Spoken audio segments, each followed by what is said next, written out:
This is the continent of Zeah. The continent is made up of 4 key regions: the Kingdom of Great Korend, the Kebos Lowlands, the Stranglewood, and the Kingdom of Varlamore. In this new series, me and my new Ultimate Iron Man friend Zeahbound will be setting out to achieve some mighty goals, soloing the Chambers of Xeric and completing the Fortis Colosseum with no bank, no trading with other players, and using only items gathered on Zeah. So join me as I lock myself to Zeah and try to experience everything it has to offer. Welcome to Zeahbound. Welcome on, welcome all. I am super excited to introduce you to this new series. This may turn out to be one of the hardest things that I've ever had to do in Old School Runescape. And it's just the beginning. So, how does it work, I hear you ask? Well, I've kept it simple. There's only 2 rules. Number 1, once I get to Zeah, I cannot leave. And number 2, we must get to Zeah with the lowest total level possible. Lastly, and most importantly, what are the goals of this series? Well, Zeah is home to one of the most difficult challenges in the game, the Chambers of Xeric, RuneScape's first raid. But I'm going to need to conquer the Chambers if I want to have any chance at an even bigger challenge, the Fortis Colosseum, considered the most difficult solo content in RuneScape. Starting on a fresh account, there are going to be a lot of roadblocks along the way, including the high level quest, A Kingdom Divided. But what's life without a little challenge? Let's get ourselves Zeahbound. Here he is, in all his glory. He's got his arms out, he's got those bloody beautiful bracelets, those tight ass shoes, a little bit of belly showing, and that beautiful centre parting. You ain't going to beat that. Before we can start Zeahbound's journey, we just need to wrap up some exceptions very, very quickly. But luckily, there are only 3, and those are X marks the spot, so we can start the Great Korend questline, Druidic Ritual, so that we can have access to potions when we finally do Chambers and Colosseum, and Children of the Sun, so we can gain access to Varlamore sometime in the future. And that's it. Let's head to Zeah.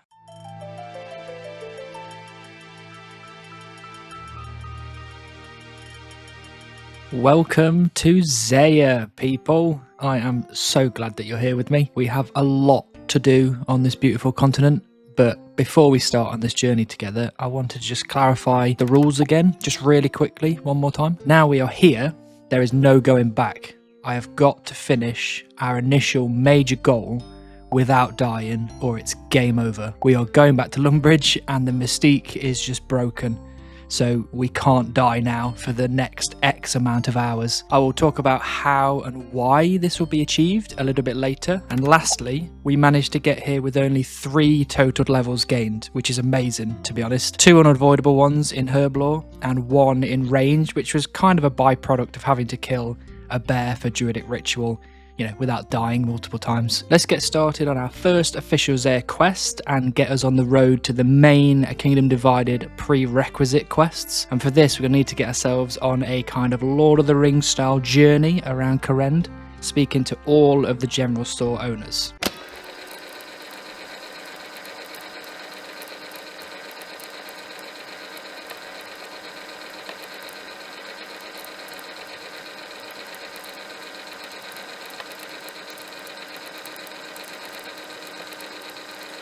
I'll tell you what, having walked around the entirety of Zeah straight away, I think that there's going to be 2 key aspects to these early days of Zeah content. I think number 1 is going to be the minecart network. I need to be able to use that early on because it's going to get me around so fast, and it's going to be something that is probably going to be my best travel method until I get the Xeric's talisman, which will allow me to teleport to various key places around the map. And I think the second thing is definitely going to be money. I mean, I think that's just a given for most people anyway. I'm going to need to get some equipment and things like that. But I think one of the couple of training methods I need to start with, some of those will just be the quest requirements, but Jagex recently changed all of the agility courses. So now the agility course in Shazian is now level 1, and it gives slightly better XP rates than it did before. So I think we have come at this at the perfect time where we're going to get the perfect conditions to get ourselves started.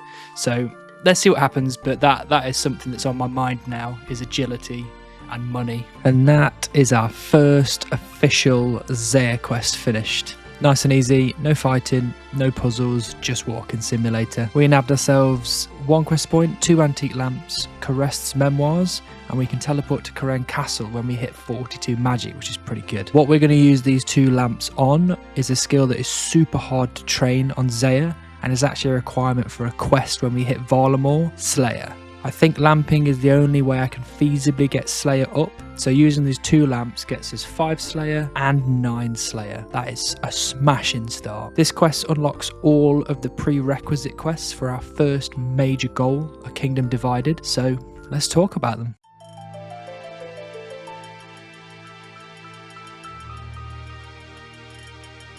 The Kingdom of Great Karen is in shambles. Across its 5 cities, rumours of corruption within the Karen Council, who took over rulership after the King of Karen died, have been growing and spreading. The people are in uproar and we have landed ourselves right in the middle of it. Unfortunately, all is not as it seems, as a darker power is gathering in the kingdom, one that is hundreds of years old and is tied directly to Xeric, who has some fancy chambers that we're working towards. I think it's a good point now to talk about what I mentioned earlier on why dying is such a big risk here. At the moment, our spawn point is in Lumbridge, but after a Kingdom Divided, I can swap my spawn point to Karen Castle, meaning death is no longer a stressful proposition. And to get there, we're going to have to be working through each of the 5 Kingdom Divided prerequisite quests. These quests are tied to the 5 cities, and we're going to complete them in order of easiest to hardest requirements. The 5 cities are Hesidius, famous for farming and cooking, Port Piscarilius, adept in fishing and thieving, Arceus, wielders of magic, Lovacane, proficient in mining and smithing, and Shazian, lovers of combat. The quests tied to these cities are the Depths of Despair, the Queen of Thieves, the Forsaken Tower, Tale of the Righteous, and the Ascent of Arceus. Firstly, we are going to tackle the Forsaken Tower quest, as it has no requirements, has no enemies to kill, and it unlocks free use of the minecart system around Karand. The Forsaken Tower has been started. This should be fairly low risk, and it's contained to Lovacane and Wintertodd, so I won't spend too much time running around. Captain Arnav coming in clutch. A bit of gold here would be great, so I can use the minecart system to make the quest faster. Oh shit, that's what I'm talking about. Let's go. Hey, look, it's my first time in Wintertodd. I will absolutely be coming back here when I hit 50 fire making, so I can get some supplies. There are no quest requirements for fire making on Zeah, so I don't really need to do it at all if I don't want to, but the supplies would be pretty nice. Right, our first time using the minecart system. Check this out. Oh, that's nice. That is so quick. Once this quest is finished, I will be flying around Zeah for free. Here we are at the quest namesake, the Forsaken Tower. This place is full of puzzles to figure out, and we're going to have to put our big brains to good use. We are collecting Din's hammer so that we can fix the doors to Wintertodd. The Wintertodd being an unknown entity which brings with it extremely freezing temperatures and had previously ravaged Great Krend 1400 years ago, and it was only because of Din and the Order of the Sacred Flame, which we may meet later, that the Wintertodd was sealed in its prison. So now that the doors are failing, the Wintertodd could break free, and it could wreak havoc on the entirety of, well, Gielinor, I guess, and it all rests upon my big brain.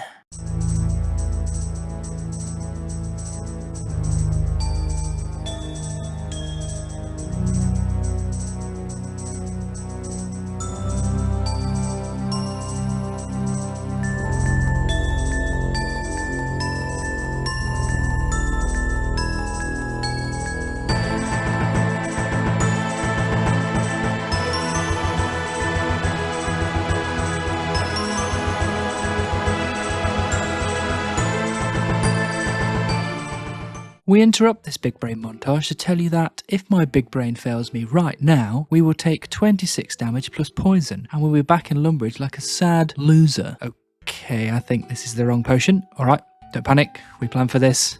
Log out! Right, let's try this one more time just to see. Oh, okay, well, that somehow worked that time. Thank God for that. Din's hammer is ours. I am worthy. Those puzzles were quite fun. Minus the risk of sudden death, obviously. We can now go back to Wintertodd and hand this hammer back, and then we can finish the quest. The Forsaken Tower is complete. That is a tiny step towards the Kingdom Divided, but it is a step nonetheless. We got ourselves 1 quest point, free use of the minecart network, 6k in cash, which is super useful, 500 mining and smithing XP, and a memoir page that we can pop into our book for a free Lovacane teleport in the future. And even more excitedly, here is our first official levels: 6 mining and 6 smithing. What a time to be alive. Let's keep up the pace and move on to our next quest, the Queen of Thieves. Stepping up in difficulty slightly, this quest requires 20 thieving, but it still has no enemies to kill, so it shouldn't be too much of a problem. Hey, first up, before we go training our thieving up, look at this. Free minecart travels now. This changes... No, I said I wouldn't do any settled references. Here we are at our first thieving source, pickpocketing men and women. I've chosen this man right here to be the unlucky soul that we're going to be robbing. I'm sure he will only thump me a few times. Okay, 5 thieving finished. The pockets on this man are insane. I've stolen a bunch of his cash already. We can now move on to cake stalls, which will take us all the way up to 20 thieving. So let's just get finished, eh? 10 thieving, 15 thieving, and 20 thieving finished. We did not have any trouble with the guards, and if anyone says we did, they are liars. I did not. We can now go and start the quest by talking to this fella right here. Thomas is investigating a major gang located in Port Piscarilius on behalf of the Corend Council. We are going to give him a hand and check them out. Oh dear, they want me to kill a random bloke. Surely I'm not alright with that. Okay, apparently I am. Oh, we can't kill him brutally, surely. Let's go softly. Oh, for Christ's sake. Why didn't I see that coming? Oh no, that's so bad. Well, let's get back and tell them I did it. As it turns out, the Queen of Thieves is actually Lady Piscarilius, and she is saying that one of the council members is tied to a Zamorakian cult. Okay, that's the quest completed. We got ourselves 1 quest point, 2k in cash, 2k thieving XP, which is quite good, and another memoir page. That brings us up to a tidy 23 thieving. Not bad at all. Unfortunately, from now on, combat is going to be involved, so we will need to get training. The next quest on the list will be the Depths of Despair, which requires 18 agility, and we'll need to kill a level 36 sand snake. I'm quite excited, actually, that we've got our first piece of combat coming up. A Kingdom Divided will be a real test of my monster killing ability, especially with some randomly assorted gear. So building up to that step by step is going to be very important. Starting with the level 36 sand snake from the Depths of Despair should be a nice baby step to ease myself into understanding my gear, the level limitations that I have, all that kind of thing, so that I'm not going into it completely blind. But before that, I need to start on 18 agility, which will allow me to run around more efficiently, or maybe run away more efficiently. And luckily, Jagex recently updated agility so that this easy course in Shazian now only requires level 1 agility rather than the level 5 that it did before, and it has slightly better experience rates than previous as well, which is nice. Which means I can now train agility without lamping, and we should be able to bash this out pretty quickly, to be honest. And there is 10 agility. That did not take long at all, and this course is pretty chill to do, actually. I've never in all my years of RuneScape used this course, and without something like this account, I don't think I ever would have. And I think that is the magic of these kind of accounts, is that you do things that you just never would or never will. And there it is, a nice and easy level 18 agility. This tips me into the next run energy restoration bracket, which is a nice place to stop for now. It will only take us 9 minutes to restore 100% run energy from 0, which is down 3 whole minutes from level 1, which was 12 minutes and 30 seconds. That is such a crazy long wait for 100% run energy. With agility done, it is now time to train some combat and gather some initial armor. The plan is to get myself base 20 combat stats. I feel like this would be enough for the initial attempt at fighting the Sand Snake. I don't want to spend hours getting like 70 base combats just to fight a level 36 monster. Doesn't seem like a good use of time. Initially, the gear setup will be a steel med helm, chain body and plate legs as my defensive items, bought from the shop in Shazian, along with an iron, steel and mithril scimitar as my weapons as I work my way up to 20 attack to wield the mithril variant. Initially, I'm going to be here killing cows, as I don't think I have the standard level 3 goblins near me to train on, but later we will be moving on to something a bit better and maybe a bit more AFK. There we go, 5 attack complete.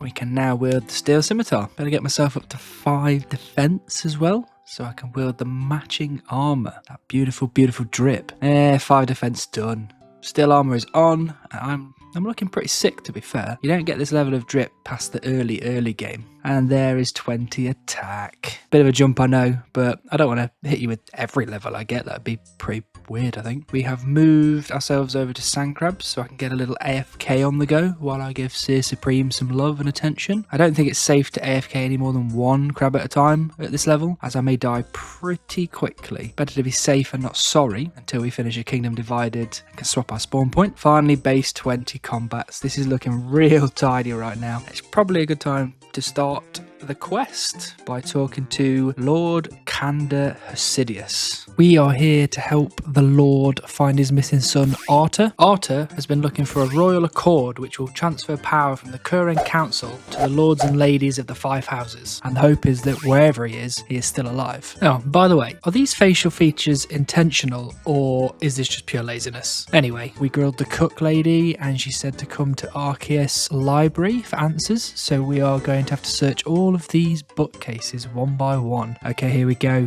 This is what we've been looking for. Looks like we need to go to Crabclaw Caves, which does not sound inviting at all. It's located south of the Woodcutting Guild, so let's crack on over there. Oh, putting that shiny new agility level to good use. Ah, shit. Come on. Dude, really? There we go. Bloody hell. And here is Arta, and there's a scary looking snake over there. We have prepared for this moment for literally hours. We've got our gear, we've got our potions, and we've got our food. Let's go and smash this thing to pieces. Well, that was a lot easier than I thought it was going to be.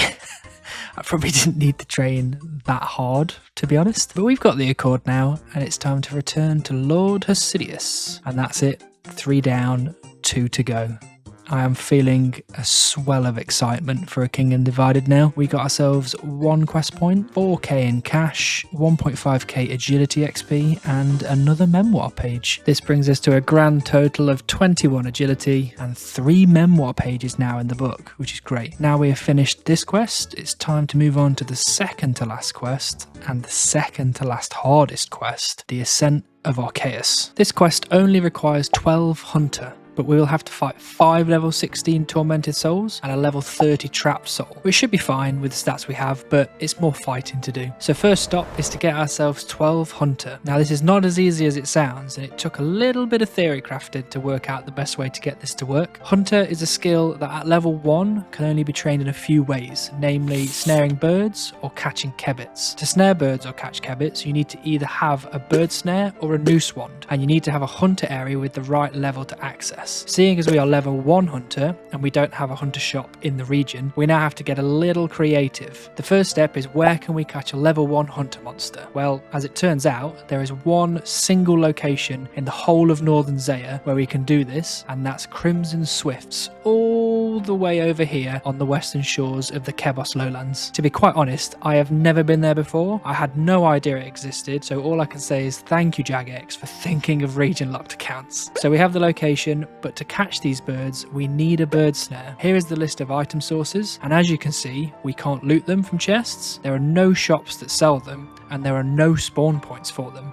Or are there? This unassuming crate in Land's End, which has a wiki page that looks like this, may have just saved me from hours and hours of lamping to 12 hunter. I have no idea why the bird snare exists in this crate, if it's tied to lore, or if it's just part of an upcoming update that we don't know about, but it has literally saved my bacon. So now we have everything we need to get this going. Let's head over there. We have arrived in the Kebos swamps to catch ourselves some Crimson Swifts. I think it's a good time to tell you the hunter plan. It's quite simple and won't take us long to do, so I probably won't take too long to explain it. We are going to stay here until we are 9 hunter. This will then allow us to catch copper longtails, and they are located in the Kurend woodlands. We will then stay there until level 12 hunter, which is obviously the requirement for the quest, and then we can just get started with the quest. So I will see you shortly. Here we go, 9 hunter. That really didn't take us long at all. So now we can just move over to the copper longtails. Here they are, actually located not far from Land's End, where that crate with the bird snare is. So location wise, it kind of makes a small amount of sense, I guess. Alright, 12 hunter finished. I am enjoying this early game stuff actually. It's not as stressful as it's probably going to get, and I guess I've just got to live it up while I'm here. Let's go and talk to Mori here in Arceus. The people of Arceus gave up their human bodies and claimed immortality over 1,000 years ago. Mori has told us that her friend Thana has suddenly died without warning. We are asked to inform the current council of this, however they are unable to lend their assistance as the Arceus have chosen to keep their knowledge a secret. Okay, we need to inform Lord Arceus of the death, as A, people who are immortal dying is not technically how that works, and B, the council obviously didn't want to help because, you know, councils, am I right? Right. We have got to enter this tower here and be prepared to fight 5 tormented souls. They're only level 16, so shouldn't be too hard, but it's all in preparation for the big boss fights in A Kingdom Divided, so let's crack on with it. Okay, that is them dispatched. My god, Myth Sim is doing all of the work in these fights. We now need to get ourselves over to Mount Karulm to speak to the TheSkulled, who are godlike beings that live below the mountain, and hopefully they can help. Well, aren't these guys a little rude? I'm out here doing all these good deeds and they talk to me like that. Okay, they want us to kill a trapped soul in exchange for help. I could do that. Luckily for them, I've already prepared for this. This is where the hunter training has come in handy. Let's see where this leads. Okay, holy moly, he's just hiding in this bush, eh? All right, we can do this. We've definitely fought worse. And that is the last enemy done. We can now go and speak to the TheSkulled again and finish up. Right, there is a secret device hidden around the Dark Altar, which is the source of all of the Arceus immortality. We just need to find it and destroy it, and we're all gravy, baby. Here it is. Well, that means we have saved the day once again. And there is the quest finished. We got ourselves a tidy 1 quest point, 2k cash, 1.5k hunter XP, 500 runecrafted XP, and another memoir page. That leaves us with a total of 16 hunter and 5 runecrafting, along with the 4th out of 5 pages in the book. We've done a lot of good work here, but there is one more prerequisite quest before we can do the big quest, A Kingdom Divided, and that is Tale of the Righteous. For this quest, we need 10 mining and 16 strength, which we already have, and there is 1 enemy to kill, being the strongest that we've come up against so far, the level 46 Corrupt Lizard Man. Let's start off with those mining levels. Okay, to begin the mining mini grind, we need to clear our invent out of anything we don't need. As being an Ultimate Iron Man and not having access to a bank, having lots of invent space is actually very important. So there is the invent cleaned up. Let's nip over to PP and start mining copper. Here we are in PP. This is our home for the next, 10 minutes probably. Another thing to mention while I'm slowly mining away is how nostalgic this is for me. Wandering around, doing random tasks, getting early levels, randomly just entering shops and buying random items that I'm going to need. It's really nice, and I feel like a nice rainy evening with a blanket, hot chocolate. It's kind of like candle lit, you know what I mean? Not actual candles, but candle lit vibe to it. I think that would complete this lovely feeling and make this such a lovely experience overall. There it is, 10 mining. The only other thing on the agenda before we start the quest is to collect all of the quest item requirements. Should be pretty simple. We just need a pickaxe, which we have already, a ranged weapon with ammo, and we already have the ammo, runes for a few casts of a magic spell. We can only do airstrike at this point, so that makes that an easy choice. A melee weapon, which we already have, and a rope. So with a bit of movie magic, here is everything. We are fully set for the quest now, and all we need to do is go and speak to our good old mate, Phileas Rimor. Over 1,000 years ago, Phileas Rimor's ancestor, Magnus Rimor, led an expedition to Mount Keamortum and never returned. Recently, he received a parcel containing an old journal written by King Shazian VII. Inside the journal, it alludes to dark experiments potentially creating the lizard men that we see in Shazian. We are going to have to make our way over to the Arceus Library to research this a little more. They will know more on what happened on the expedition. Oh, we're doing some puzzles. It's also why we needed all of those items. We have been given permission by Lord Shazian. I think this is the Lord Shazian the 8th. 9th, I don't know, to go on our own expedition to the mountain, and we need to speak to historian Duffy while we are there. This expeditionary team have found a little cave that might give us some answers as to why the old expedition was here, so we better go jump in without thinking. Actually, I feel like I need to up my combat game here before we jump in this hole. I know I said without thinking, but I needed to think just a little bit, I guess. There we go. Base 30s, that should do it. Okay, this looks like boss fight territory. Here he is, the corrupt lizard man. This is what we've built up to. The hardest encounter before the real test begins with the kingdom divided. Do I have what it takes? Damn straight I do. I'm about to smash this man's head in. I didn't bring anti-poison, but I'm confident nonetheless. Okay, there we go. I am pumped. Small victories. All are adding up. All are adding together. Cannot wait to go throw down with a level 239 boss. Right, we need to report all this back to Lord Shazian and finish the quest. Okay, he wants us to go find the parcel from Phileas. Uh-oh, he's not here and his house is absolutely trashed. That is not good news at all. I wonder where that man has got to. Quest complete. That is 1 quest point, 8k cash, and the last memoir page. Look at that, the culmination of 16 hours of training, questing, theory crafting, fighting, has all led up to this exact moment, completing all of the prerequisite quests for the hardest quest on Zeah, a kingdom divided. We only have one more hurdle to cross before death is no longer an issue. It's no longer an account ruiner, and it makes Chambers and Colosseum that little bit easier. We will get all the level requirements for a kingdom divided. We will train ourselves to tackle any challenge, and we will gear up with a bunch of scuffed items, and we will finish that goddamn quest without dying.